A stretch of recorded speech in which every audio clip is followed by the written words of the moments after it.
Assalamu alaikum wa rahmatullahi wa barakatuh, and welcome back to another episode of Muslim Minds. Today, I'm honored to be sitting with Professor Dr. Nader Hashemi.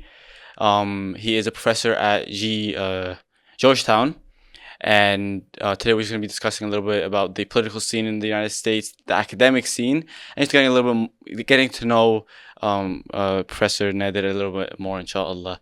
So, welcome to the podcast. Thank you. Assalamu alaikum. Thank you for the invite. Of course.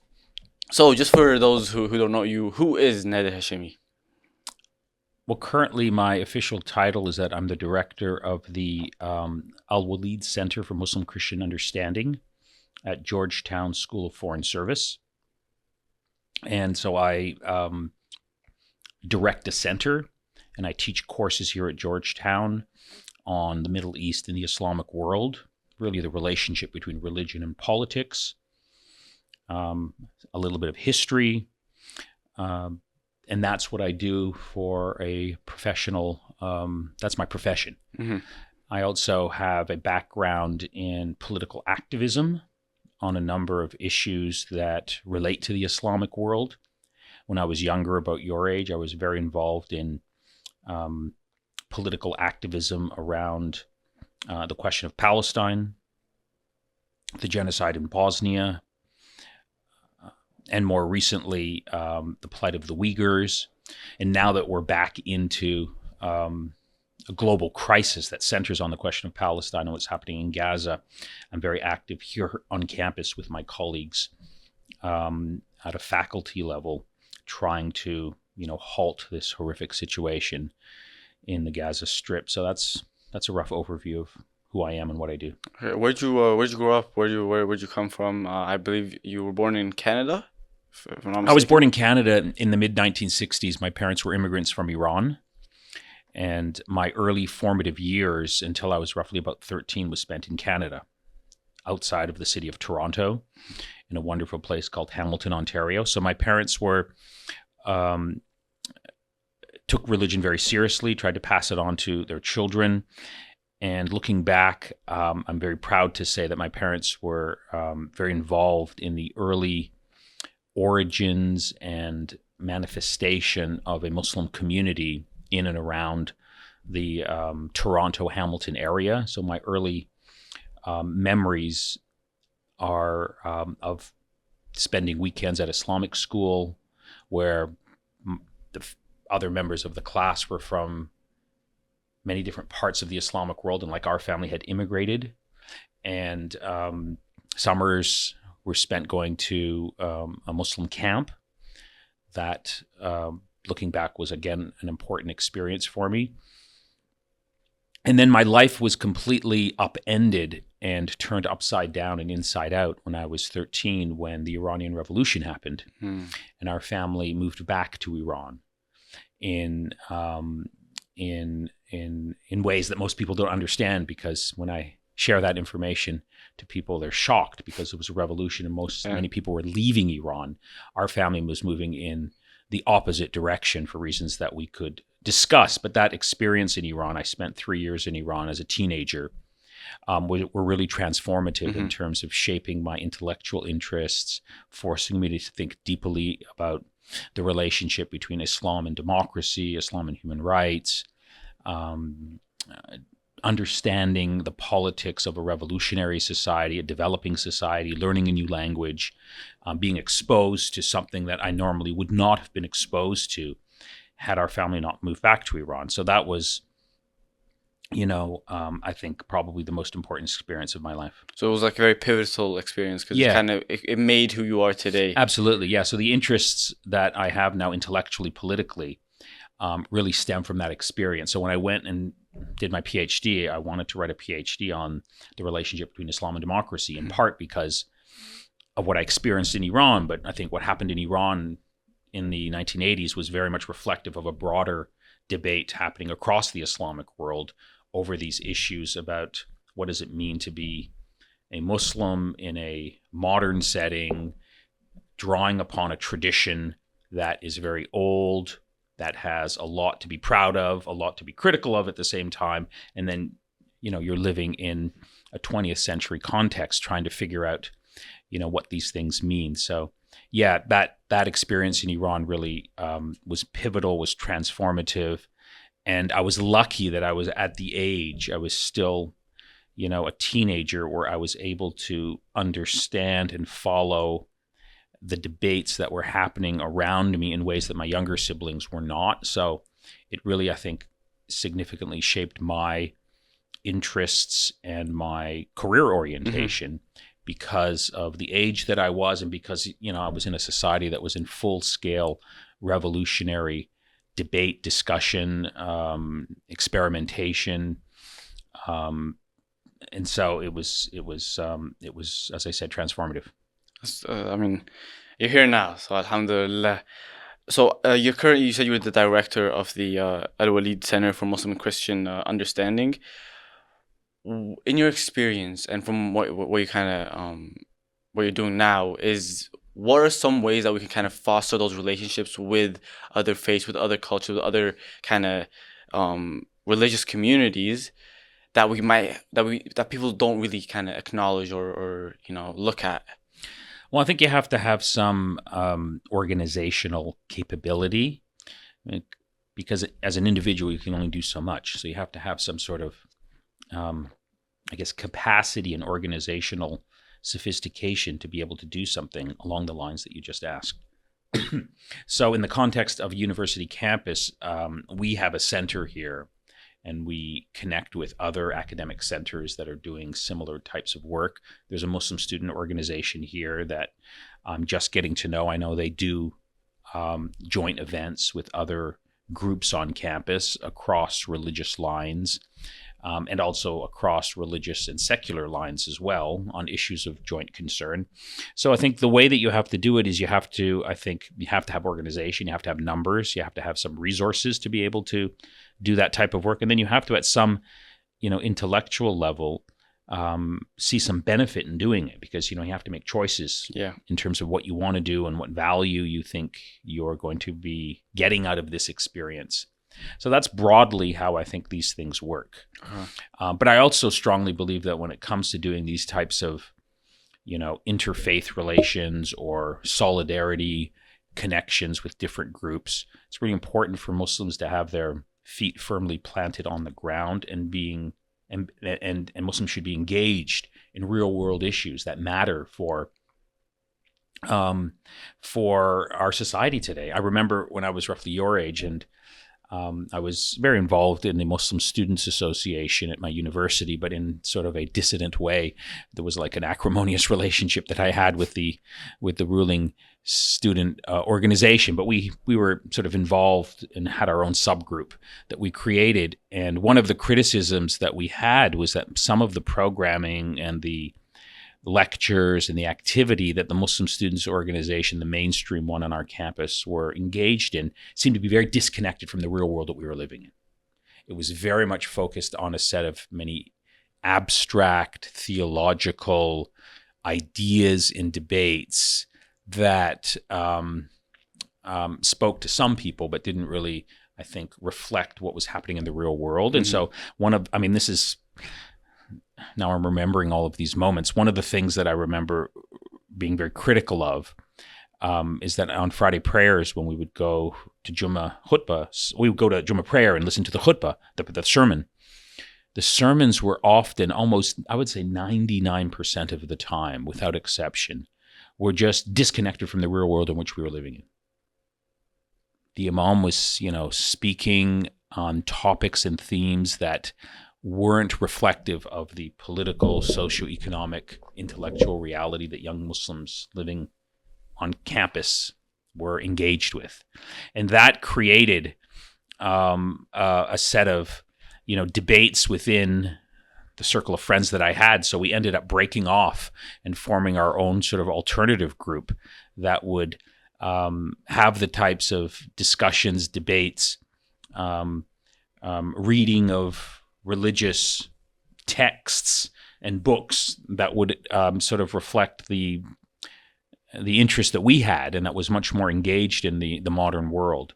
So I remember those moments quite vividly, and they would sometimes lead to acrimony and some debate on campus among Muslim students, because they would say, "Why are you breaking away, brother? You're creating fitna. You're creating divisions. We should all try and be united, et cetera, et cetera." But sometimes fitna can be a good thing when the ruling leadership in a particular group is really disconnected from important moral and ethical questions that I think Muslims should be engaged with. So that was part of my experience. Looking back, it was actually a wonderful experience. I had very close friendships, and I think I grew intellectually, morally, religiously because of those other Muslims that were on the campus and sort of had a shared critique and vision for what it meant to be a Muslim living at the end of the 20th century or into the 21st century and trying to understand the world that we were living in. So that just reminds me of an important point, that I think it's very important for Muslims to get involved in organizations. And if there's not an existing organization, start your own. I think in many ways, young Muslims have to be responsible for their own lives, their own intellectual development. You shouldn't just accept what you see around you, and you should have a little bit of courage to speak up and question things. And question things. And of course, doing that is dangerous because people say you shouldn't question these things. But I'm of the view that Muslims really have to sort of question things at a very deep level. And I don't believe in these sort of Muslims who are simply regurgitating what they've been taught by their parents. I think you have to have a deep critique, and you have to earn your right to be a Muslim in many ways. You have to engage with all of the tough questions that are dominant in your society.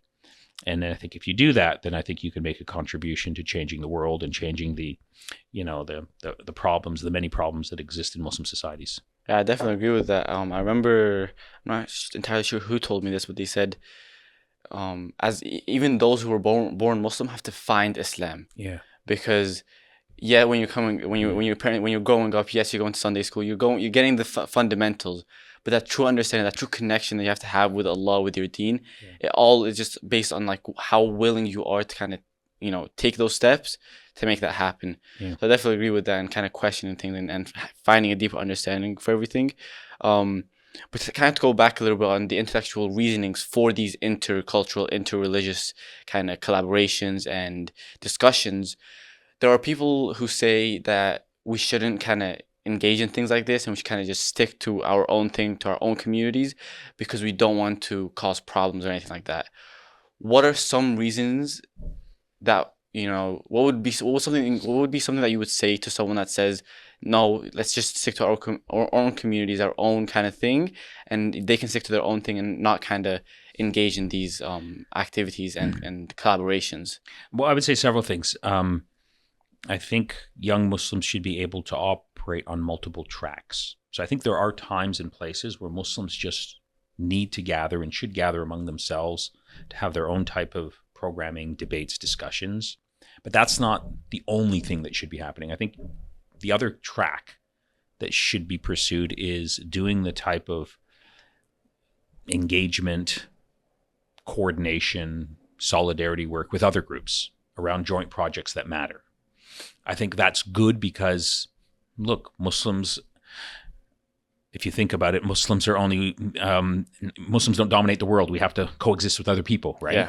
So when you're on campus or wherever you're living, that's a good reason to, I think, try and reach out to groups that are non-Muslim and find sort of shared issues of interest. I think there's also an educational component to it. I think the problem when you just stay among yourselves, and you stay among yourselves with the sort of the usual traditional hierarchy or people in place who dominate the discourse, you don't grow intellectually. So there's things to be learned. I think you can grow, you can be a better human being, you can be a better Muslim, you can ethically challenge your convictions by doing the type of engagement with other groups. So that's how I would answer the question. Okay.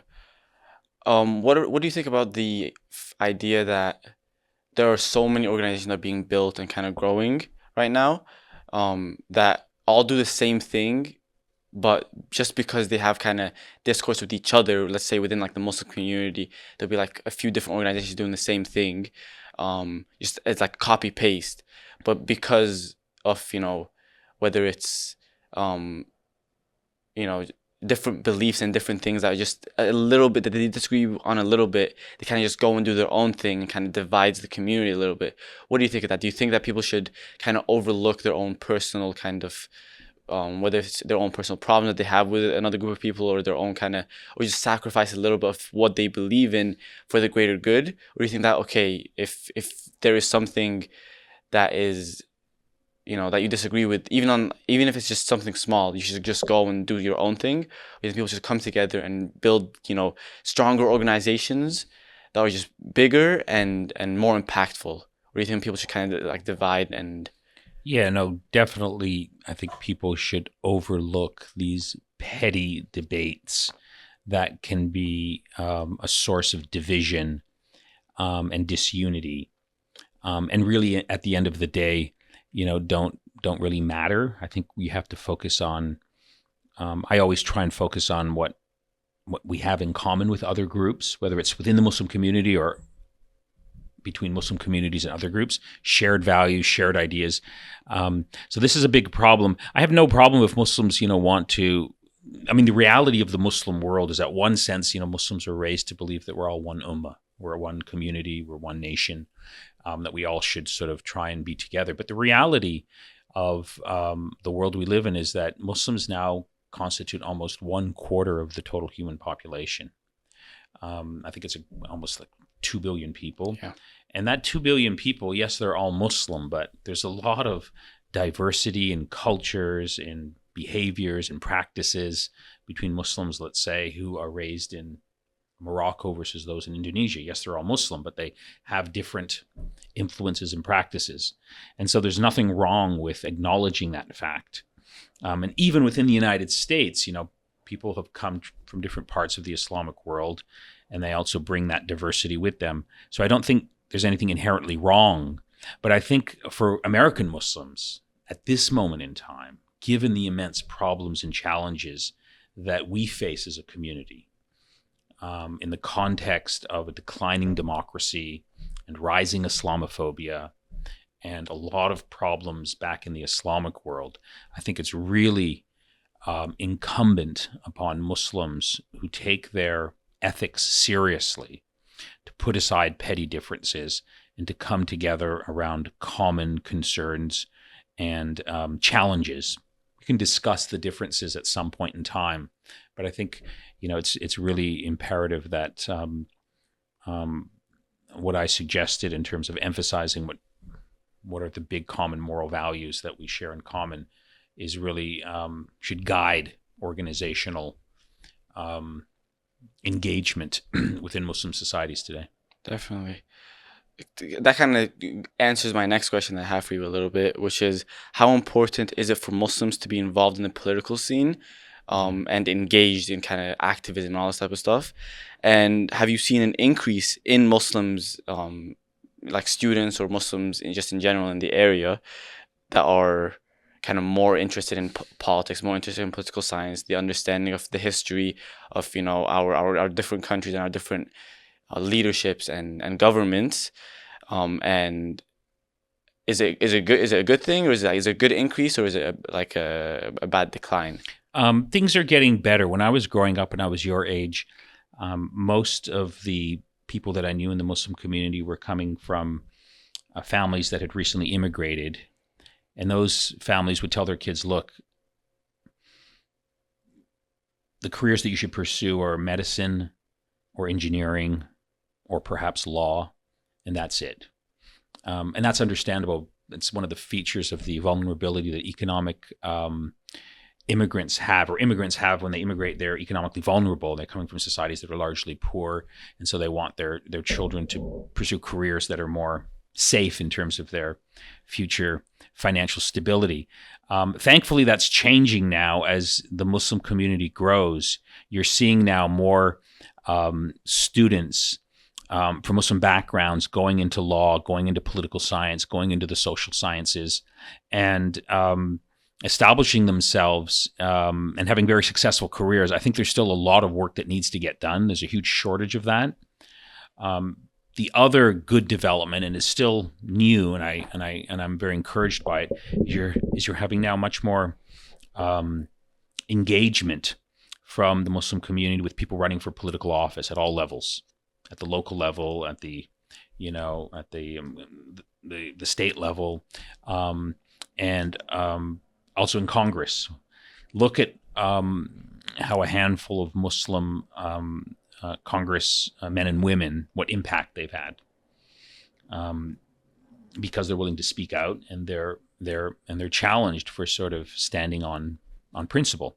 So I think that those are all encouraging things. And one of the realities of living in the United States today is this is a very difficult time to be a Muslim because of the spread of anti-Muslim bigotry. I would argue that among the two main political parties in this country, one of them is decidedly Islamophobic, the Republican Party, to its core. And that's an easy argument to make. And unfortunately, what we're seeing right now, the other major Democratic Party, talks a nice game, but there's certain moments when their moral integrity of the leadership of the Democratic Party is tested. And I'm referring specifically to the war in Gaza and to this, horrific policy that Joe Biden has pursued that is rooted fundamentally, I think, in a deep-seated anti-Palestinian and anti-Muslim sentiment. I mean, just think of it. If there was, let's say, 2.3 million Christians or Jews or Buddhists living in an open-air prison for 16 years, and some of them had broken out of that prison and created or engaged in horrific acts of, let's say, violence, as we saw in October the 7th. And then in response, the neighboring country commits what the World Court has just ruled could be a genocide. Would Joe Biden still adopt the policy that he has adopted up until now? No ceasefire, provide arms to the army that has been enforcing a blockade for life. I mean, when you see what's happening right now, I was just before this interview started, I was looking at some of the statements from other Western governments in response to the recent World Court ruling on the question of Gaza. And the British government put out a statement saying that they strongly disagree with what South Africa is trying to do at the World Court. And they found the South African application to hold Israel accountable for violating the UN Genocide Convention as, quote, wrong and provocative. That was the term that they used. And that's quite noteworthy because the British government and the American government and the Canadian government all echo that sentiment. They find asking Israel to live up to its obligations under international law wrong and provocative. But for the past 3 months, every single day, 100 children are being killed in Gaza by Israel with U.S. weapons and British support. And that's not wrong or provocative. So that gives you the sense of the deep, one-sided, fundamentally standard as well. What's that? Double standard as double well. Standard, but it's more than a double standard. It's sort of, I don't think this could happen if it was a different community. If 100 Christian children or Jewish children or Buddhist children were being killed every single day, nonstop, for 3 months with U.S. weapons, would Joe Biden keep saying, we have to fulfill the mission? And would Biden still be willing to say we're not going to call for a ceasefire if that was happening in any other context? So I think this moment that we're going through, this crisis in Gaza, in my view, is a morally clarifying moment for Muslims. We can see how the political debate in Washington, D.C. and at the level of politics is very one-sided. And that should be, I think, a reason for Muslims to really take stock of where we are at this moment, figure out what went wrong in the past, what have been the successes, what have been the failures, and what do we need to do. Not to sort of, I think, do what some Muslims want to do, advance some sort of pro-Muslim position. Because I don't think Muslims, are going to advance and live up to their ethical obligations if they simply want to compete with other ethnic and religious groups and saying we want our concerns to get priority over other groups. No, I think an ethical Muslim position is we want equity and equality and fair treatment for everyone. Mm-hmm. We don't want to do what Israel has done, create some sort of ethno-religious supremacist state and say, we don't care about other groups. Unfortunately, there are Muslims who think like that, right? We just want, they look at Israel and they sort of are envious, not from an ethical perspective that what Israel and its apartheid policy is wrong. They're saying we want our own ethno-religious Muslim supremacist state. Mm-hmm. That's, I think, a complete negation of Islamic values. So it's this is one of the big challenges that I think Muslims face here is how do you maintain your commitment to being Muslim, which is a particular group, on the global stage, but at the same time, how do you pursue universal values that are ethically and morally consistent with Islam's own message? And how do we prevent the trap of what I call the trap of tribalism? We don't want to be like Modi's India, a Hindu supremacist state, or Israel, a Jewish supremacist state, or even in the Muslim world, Iran, Saudi Arabia, a lot of other countries, a Muslim supremacist state, Afghanistan, etc. That's not, I think, advancing the moral yardsticks. That's in many ways just, that's staying at a very low moral level of thinking and intellectual engagement. So I think these are some of the things that, Muslims should be thinking about. Do you think that there isn't enough education or learning opportunities for how to for the understanding of how politics and Islam kind of intertwine? Oh, yeah, absolutely. I think, the problem is growing up in a Muslim community, really anywhere in the world, including North America. Maybe it's changing a little bit here, but the problem that I had growing up is if you are interested in trying to understand your religion, understand Islam, understand what it means to be a Muslim, and you go on the internet, or you go to the Muslim community, or you go to some Muslim bookstore, or you go to Jummah prayer, and you listen to what the organized Muslim communities are talking about, in most cases, in my experience, the level of analysis, the level of discourse, the level of interpretation of Islam is at, I think, a very superficial level. It's not up to the ethical, moral standard that I think it should be, and that is, I think, really reflective of what Islam represents and stands for. So that's a big challenge because if you go to if you want to figure out what it means to be a Muslim, you can often get, I think, sidetracked by many of these groups. So I think one of the things that I think made a difference in my life in growing up is that I had a huge interest in reading. And I think I was just lucky that I was able to meet some really good people along the way. Some professors, I remember an undergraduate professor who really shaped my thinking, meeting other Muslims who had the same type of general critique and interest in trying to figure out what it means to be a Muslim in a modern context. And so I think one of the ways that you sort of avoid this trap of getting sucked into a particular Muslim community that is not engaged with the type of, practice of Islam that is at the level of ethical discussion and consideration that I would like to see it, or I think ideally Muslims should aspire to, is that you have to read broadly. You have to sort of, and the good thing about it is that there's a lot of really great. I mean, in my own life, I just remember reading. There's several seminal books and people who I met who I think are absolutely essential. Shabir Akhtar's book, A Faith for All Seasons: Islam and the Challenge of the Modern World. Absolutely essential book. Fazlur Rahman's writings, the late great Fazlur Rahman, who originally was from Pakistan and wrote extensively from the University of Chicago. His book on Islam and modernity, absolutely essential. The writings of the UCLA law professor and Islamic scholar Khalid Abu Fadl, absolutely essential.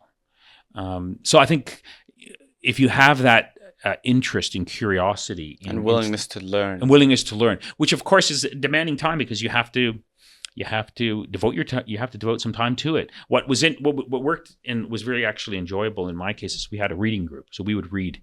I have one particular memory. So Fazlur Rahman's, I think, absolutely essential book called Major Themes of the Quran, which has now been published in a second edition with an introduction by Ibrahim Musa, is an absolutely essential text, I think, for Muslims growing up here in North America who are interested in an ethical understanding of Islam. And what's so good about that book is a book basically about the themes of the Quran, which is the foundational text that every Muslim has in their homes. But often people just, use that text for just recitation, for prayer, but not trying to understand any sort of ethical engagement. Implementing it. So I think that book, if I had the time and the resources, I would buy a copy of Fazlur Rahman's Major Themes of the Quran and give it to every Muslim in the United States to read, and encourage people to sort of just have, and I mean, now I'm just remembering some of the things I did when I was your age. So during the month of Ramadan, we would sort of make sure that we would have special halakas or, study circles around a particular text. And one of them was Fazlur Rahman's Major Themes of the Quran. I mean, there's a lot of other books that I could recommend, but I think that's really, part of the challenge here is you have to be intellectually curious, and you also have to read outside your comfort zone. So I think you have to read, texts that are from the Islamic tradition, but I would encourage people to read texts and books and intellectual arguments that are written by non-Muslims and that matter and that sort of have something to say about the world in which we live in, and then debate them and understand them. There's actually a paucity, a dearth, an absence of that type of intellectual discussion and debate and engagement, I think even still today, that I think at the end of the day really hurts the Muslim community here. And that's something I'd like to see changed. Definitely, I can see that happening. Let's talk a little bit about your book, Islam, Secularism, and Liberal Democracy. So just before we kind of go into that, what is secularism? Just for those who don't know, in the audience. It's a contested term, I think, and that's one of the reasons why I chose to write my doctoral dissertation on that topic, which then became the book that you just mentioned. So secularism is a deeply contested term, and there's no universal agreement on what it means. Broadly, I think it's the most basic definition is secularism refers to the non-religious sphere of life.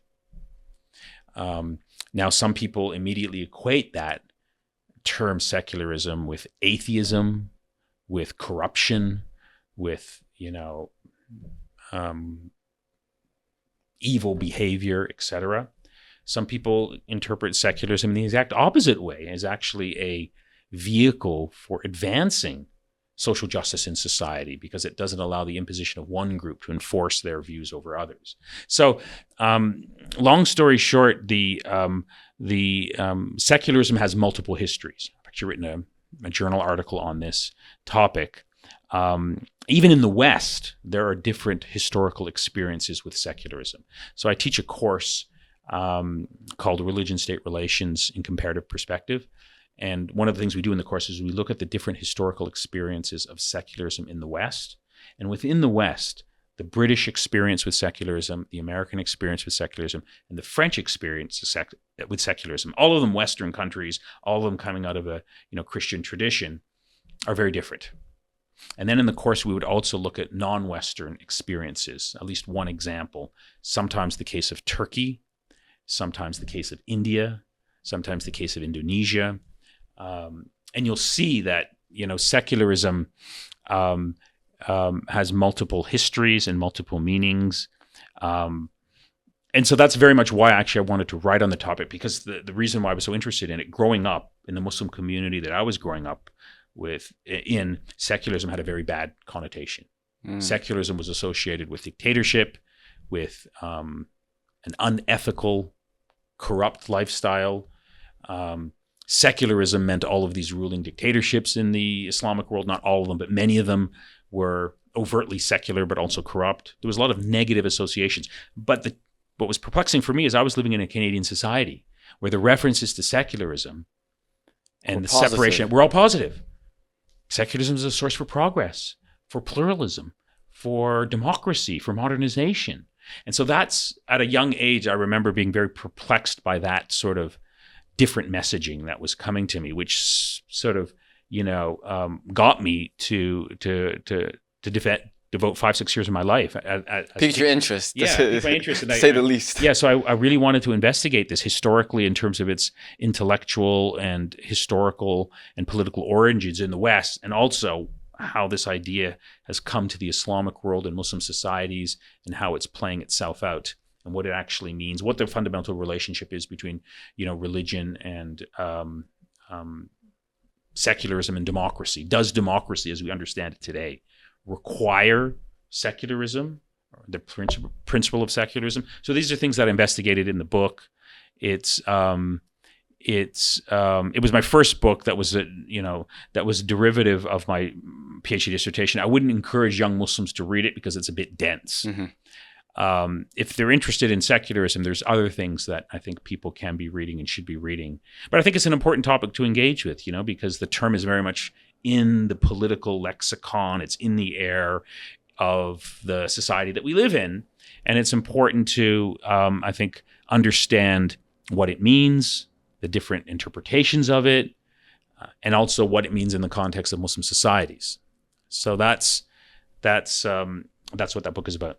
Definitely. I was actually going to ask you what motivated you to kind of, what was your motivation behind it, but you kind of answered that. Yeah. But do you think the word secularism and kind of is very misunderstood?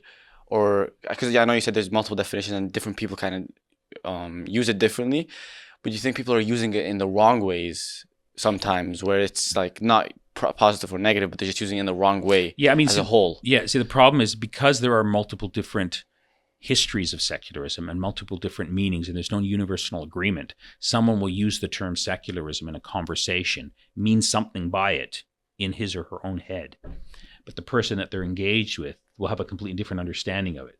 So I think I write somewhere in my book that secularism is a conversation stopper because of that reason. Mm-hmm. It's better to speak more about, the values, the political values, the societal values, the intellectual values that emerge from the term secularism and what it means in the context of a particular political problem. That also applies to other terms that are very much bandied about and that Muslims, I think, struggle with, such as liberalism. Yeah. Liberalism in many ways is a very open. Yeah, well, many Muslims associate it with sort of being, excess as a negative connection. It means basically anything goes. You have no moral values. You're open to any sort of, lifestyle or behavior, regardless of its societal implications. So I think that's a distortion. But I think coming to terms with what these concepts mean, how they've evolved, what the classical definitions are, what they mean today. I think for politically engaged Muslims, it's very important for them to try and understand these issues at a deeper level. Definitely. This is kind of the first time kind of diving a little bit deeper into it. But I have a question. This is kind of more for me, but I definitely think that someone else might have this question. Is if secularism wasn't it's in such a bad light when it comes to the Muslim world because it comes with corruption, do you think that there could be success with that, or it could be if there was a positive example of it in the non-Western kind of society? Because in my head, I feel like there's a lot of kind of similarities between Islamic law, Sharia, all this type of stuff, and secularism, in the sense that never as us Muslims are we imposing our beliefs on other people. And it was even during the when the Muslims had taken over Spain, what was nowadays current day Spain, there was this very you can be your own religion, you can be Christian, you can be Jewish, you can be all these different things. There is no force on you to become Muslim or anything like that. And I feel like in that sense, there's kind of, I don't know, is there similarities between Islamic ideologies and secularism in kind of the positive connotation? Because I feel like now, like you were saying, it's very associated with corruption, it's very associated with kind of force and things like that. Yes, I think the way to understand this topic in your question is you have to speak about the details. because these terms like Islam and secularism and, the modern world are very abstract. So we have to sort of focus in on an actual case. And I think the best example of, secularism manifesting itself in a positive way was the case of Tunisia after the Arab Spring, when, at least for the first 10 years after the Arab Spring in Tunisia, you had a successful democracy in place.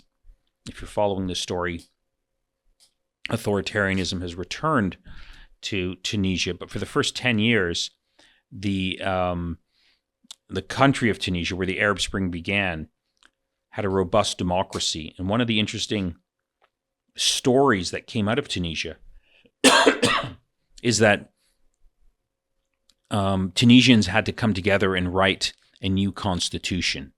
Different political constituencies, religious-oriented Muslims, secular-oriented Muslims,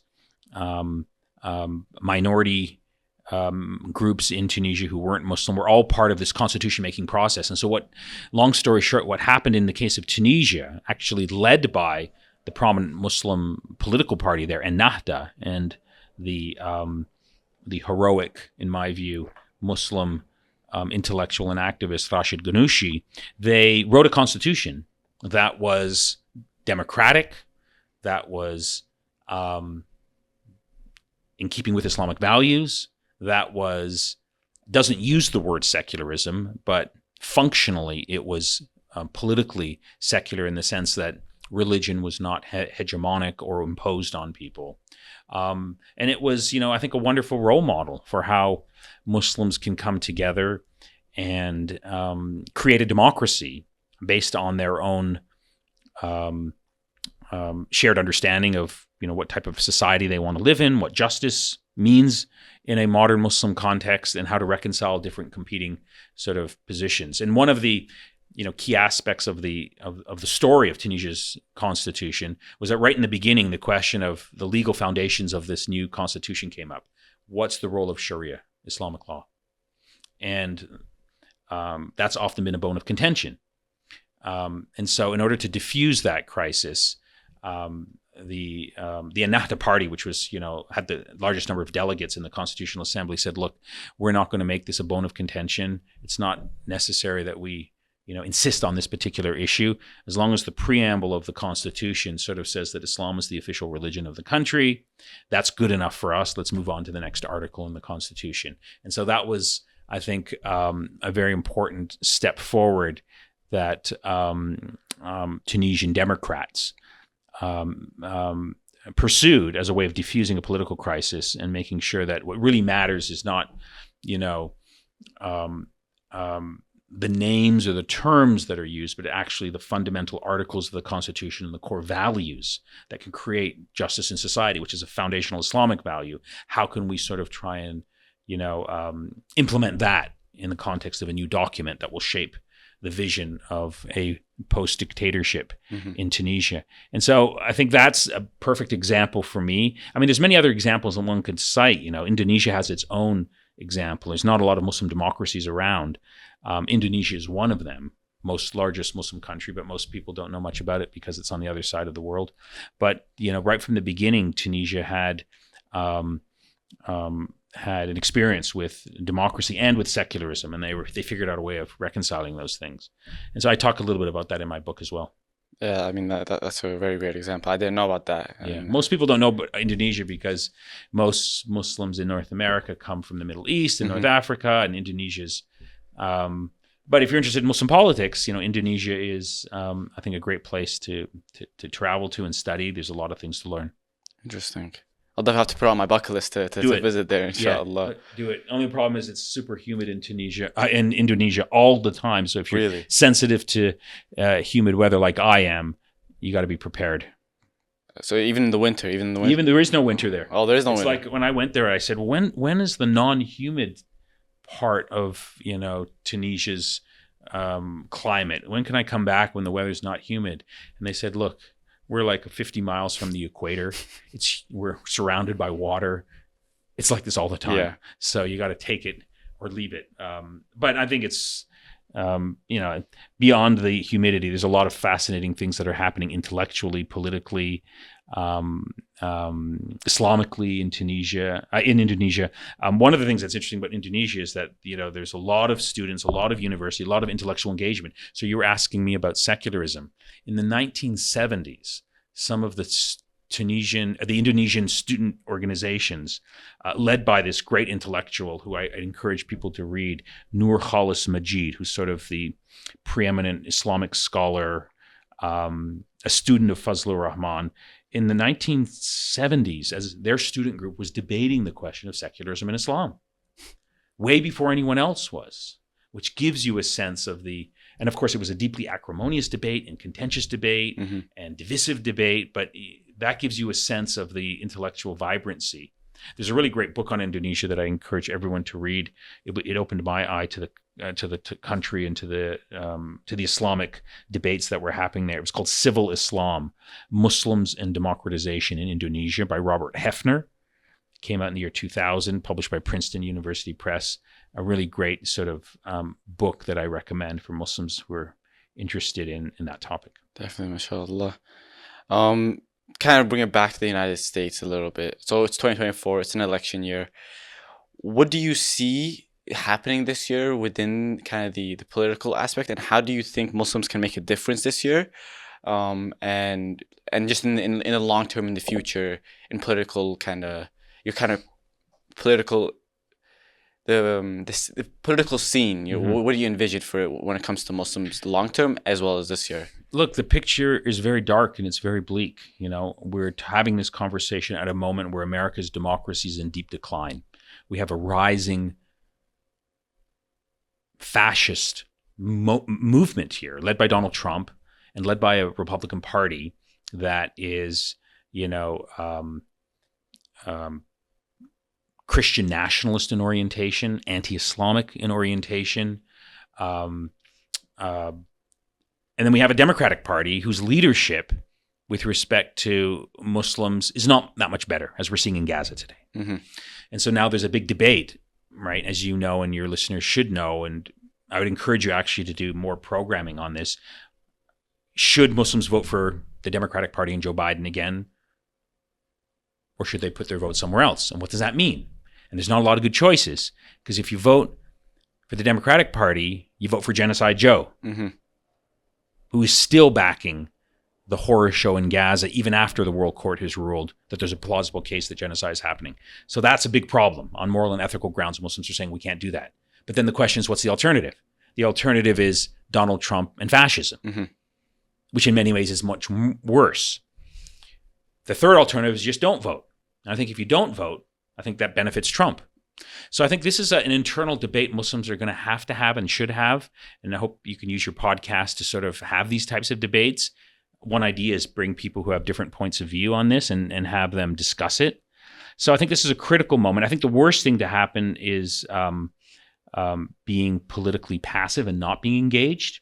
I mean, one of the things that's new to me, because I come from Canada, is that when you vote, you haven't voted before, have you? I have not, no. So when you vote, you just don't vote year. for president. There's a long sort of set of things that you have to vote for.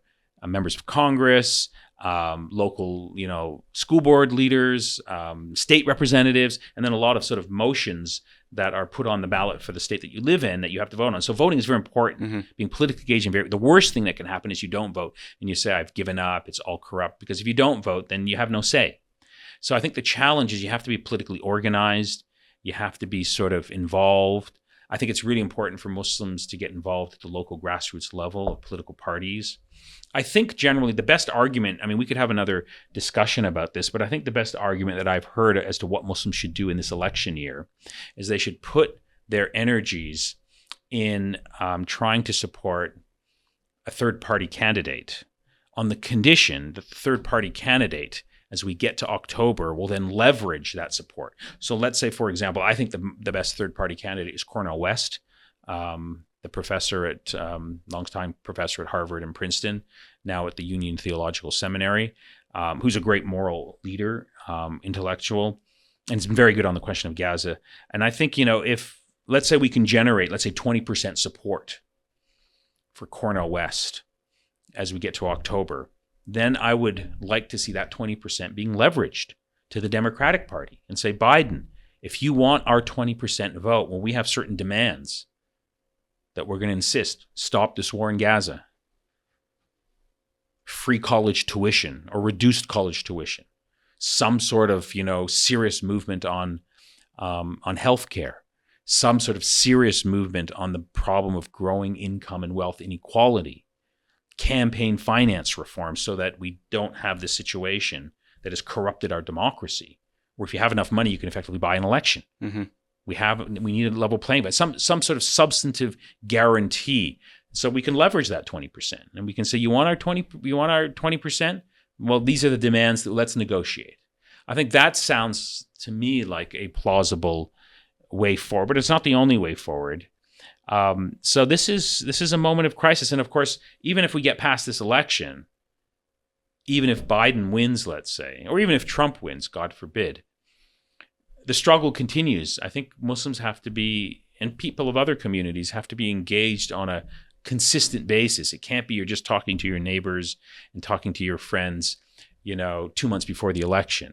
There has to be ongoing sort of organization and engagement and debate for many reasons. One, because this is the quality of our lives we're living here. We're facing a very major threat to safety and security. I mean, let's not forget that we are having this conversation when the ruling law of this land, upheld by the Supreme Court in 2018, has imposed a Muslim ban from 5 Muslim countries. Simply because you come from that country, you can't come here. That's the context that we're living in. And things can get much worse under Trump. So I think there has to be, I think, a lot of really serious engagement with this issue, largely because of what's happening domestic, but also I think internationally. One of the things that sort of struck me when I moved from Canada to the United States is because the United States is the most powerful country in the world. Decisions that are made by the United States of America can often determine whether some people on this planet live or die, as we're seeing in Gaza today.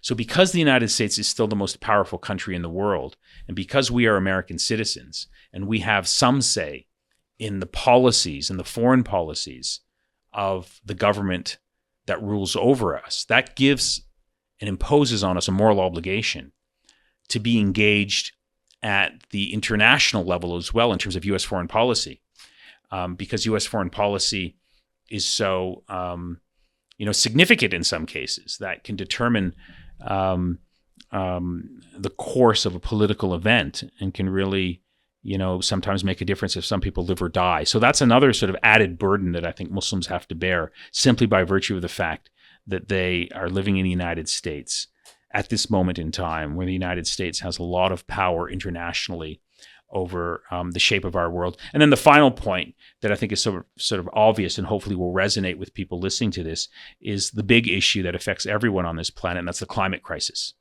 And the climate crisis is huge. It doesn't look like it's getting better. And the United States, being the most powerful country in the world, I think can shape that climate crisis in a much more constructive way. So that's another reason why I think, we have to be involved politically. Definitely. There are people that argue that we survived under Trump, but we haven't survived under Biden, and that nothing that Biden can do specifically, not the Democratic Party as a whole, but that Biden can do specifically, will revert or kind of get back those or should get back those Muslim votes, no matter what he does, no matter And in my personal opinion, my very not expert, very kind of shallow and surface level opinion is that that makes sense, because you can't make it seem that, okay, if he just does one thing or a few things to kind of win us back, that we're just going to overlook this genocide that he's been supporting for so long. Not that he will kind of go back on his word, because ever since, the beginning of his political career, he's been very, pro-Israel, pro-Zionism. Mm-hmm. But do you think that those people who say we've survived under Trump, it's the evil they're both evil, it's two evils, right? But one we know doesn't care about us in the sense that even though we're making our voices heard, they aren't changing anything. While on the other side you have someone who could continue the genocide but might not. Like, we don't know what would happen under Trump, but we do know what's happening under Biden, because it is happening right now. So do you think maybe a kind of push to remove Biden from office would be a kind of a good direction, instead of from the Democratic Party having like another Democratic candidate run instead of Biden? Or do you think we should punish the Democratic Party as a whole for kind of going with this kind of these kind of rulings that the well, look, I mean, these are president is first point. These are imposing? debates that we should be having, in our community, in terms of what is the most ethical way to engage with this election. Fundamentally, I think, and I'm happy to debate this with you or anyone else, I think all things considered, having a Democrat in the White House, Biden or anyone else, is much better for Muslims than having Trump or the Republicans. I don't think that's a controversial idea.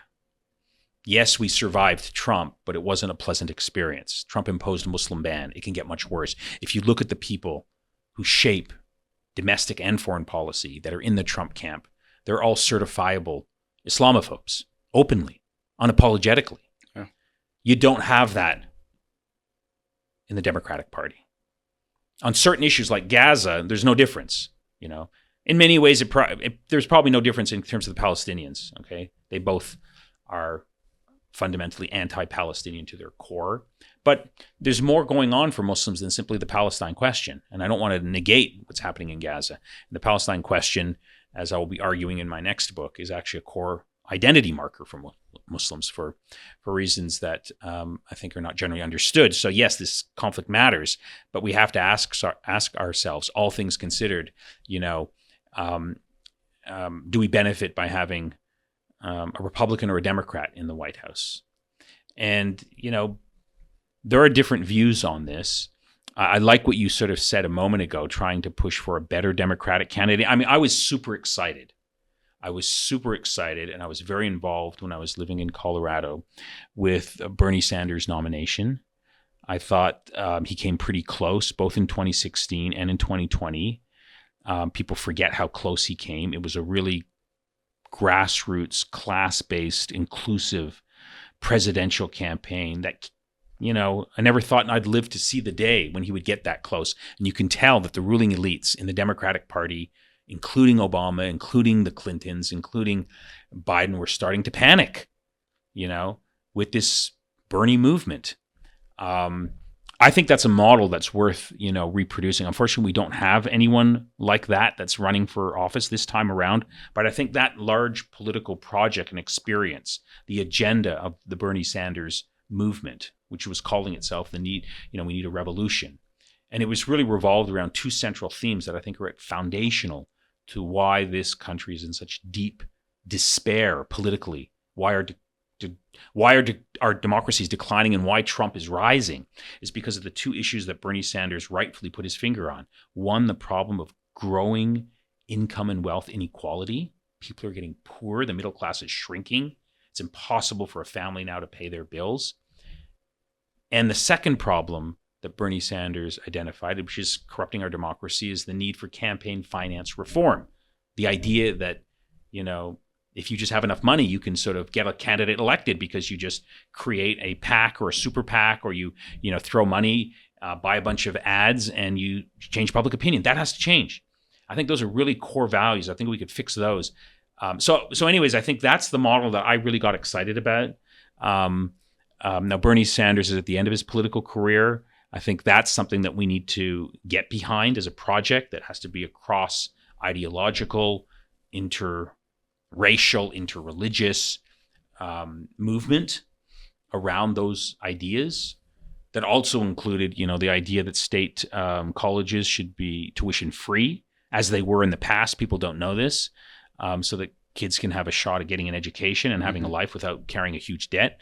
So I think that's something that we need to build upon. But of course, that doesn't help us this time around, right? Because we have an election in November, and there's no candidate that's going to represent the Sanders vision, as we saw in the last two elections. So that's how I view this. So I think, I'm willing to be persuaded, but I'm willing to keep an open mind, but I don't think Trump is an option. And if you don't vote, or if you vote for Trump, I think that's the wrong vote. And Biden, has a lot to answer for, but I think, all things considered, we have to ask ourselves some tough questions. If the alternative to Biden is Trump, what is that going to mean? Especially what we're hearing from Trump right now, especially what happened on January the 6th, especially given, the people who are in his inner circle. They're all certifiable, people who have an animosity toward Muslims. And yes, they were constrained, but in many cases it was pretty close. In many cases, a lot of Muslims suffered, and it can get much worse. So I think these are the things that people need to be thinking about. Definitely. I think this can definitely be a much longer conversation, kind of figuring out and allowing people to understand more about what's going on, because I feel like a lot of people aren't educated about it, but want to be. So we'll definitely kind of look into programming. Have a debate. This is the other thing. Muslims don't debate publicly because they think it's divisive or it's un-Islamic, but it's fitna. It's fitna or whatever. But there's no one answer here in terms of how Muslims should vote and what way they should vote in November. So I would encourage you to get people from different perspectives and have a round table, or have have contrasting points of view, and pose some tough questions and see what emerges from that conversation. Definitely, inshallah. We'll definitely kind of plan that out and see what we can do with that. But again, thank you for kind of being here. Thank you for answering all my questions. I know I definitely learned a lot from this conversation. So, and I really hope that our audience learned something, because I know I like to say, even if one person kind of learned something, then that we've kind of succeeded here. But alhamdulillah, I know it's going to, inshallah, do well. Thank you again for being here. If you guys like this episode, make sure that you follow us on social media at DC Muslim Youth on all the platforms. And if you want to see a specific guest on the podcast, DM us on Instagram or email us at social@dcmuslimyouth.org, and we'll try to get that organized, inshallah. Either way, thank you for watching. We'll see you next time, inshallah. Assalamu alaikum wa rahmatullahi wa barakatuh. Okay, assalamu alaikum. Shukran jazilan. Thanks for your hard work. Definitely, thank you. Assalamu alaikum.